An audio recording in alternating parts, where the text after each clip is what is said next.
کیف یکون للمشرکین عہد عند اللہ وعند رسولہ، اصل میں یوں ذہن میں رکھیے کہ جو صلح حدیبیہ ہوئی تھی اس کو خود قریش کے حلیف قبیلے نے توڑ دیا، اور اب حضور صلی اللہ علیہ وسلم سے سیرت میں آپ نے پڑھا ہی ہوگا کہ ابو سفیان جو سردار ہیں مکے کے، وہ آئے ہیں چل کر یہ درخواست لے کر کہ حضور اس صلح کی تجدید کر دیجئے۔ حضور نے تجدید نہیں کی، سفارشیں بھی کروائیں انہوں نے جو بھی کروا سکتے تھے، حضرت علی سے کوشش کی، اپنی بیٹی حضرت ام حبیبہ رضی اللہ تعالی عنہا وہ حضور کی زوجہ محترمہ تھیں، وہاں گئے، انہوں نے بھی مطلب یہ کہ کوئی حوصلہ نہ دیا، بلکہ وہاں تو واقعی اور ہو گیا کہ وہ گئے اپنی بیٹی کے ہاں، حضور کا بستر بچھا ہوا تھا، بیٹھنے لگے تو ام حبیبہ رضی اللہ تعالی عنہا نے فرمایا کہ ابا جان ذرا ٹھہریے، وہ ٹھٹک کر کھڑے رہ گئے تو بستر طے کر دیا،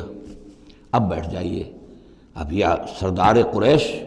انہوں نے کہا کہ یہ بستر میرے لائق نہیں تھا یا میں اس بستر کے لائق نہیں تھا۔ حضرت ام حبیبہ فرماتی ابا جان آپ اس بستر کے لائق نہیں ہیں،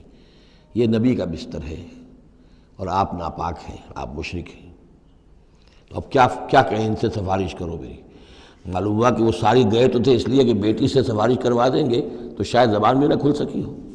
پر اس وقت ہو سکتا ہے کہ بہت سے لوگوں نے یہ چیمے گوئیاں کی ہو کہ دیکھیے اچھی بات نہیں ہے، صلح اچھی بات ہوتی ہے، اب یہ قریش کا سردار آیا ہے، گڑ گڑا رہا ہے، سفارشیں کروا رہا ہے، تو صلح کر لینی چاہیے، کیوں صلح نہیں کر رہے حضور؟ اس کو پس منظر میں رکھیے، تب یہ آیتیں آپ کی سمجھ میں آئیں گی۔ کیف یکون للمشرکین عہد عند اللہ، کیسے ہو سکتا ہے مشرکین کے لیے کوئی عہد اللہ کے نزدیک، وعند رسولہ اور اس کے رسول کے نزدیک، الا الذین عاہدتم من المسجد الحرام،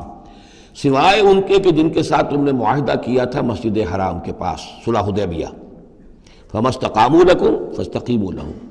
تو جب تک وہ اس پر قائم رہے، سیدھے رہے تمہارے لیے، تم بھی قائم رہو، سیدھے رہو۔ ان اللہ یحب المتقین، لیکن اللہ تعالیٰ متقیوں کو پسند کرتا ہے، یعنی جب تک انہوں نے نہیں توڑا تھا معاہدہ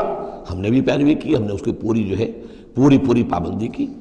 لیکن یہ کہ اب جب کہ ان کی طرف سے یہ توڑا جا چکا ہے تو اب کوئی دباؤ نہیں ہے، کوئی اخلاقی اصول نہیں ہے کہ لازماً معاہدے کی تجدید کی جائے، اب صورتحال کو دیکھنا ہے۔ حضور کو پورا اندازہ ہو چکا تھا کہ اب ان مشرکین میں اتنا دم نہیں ہے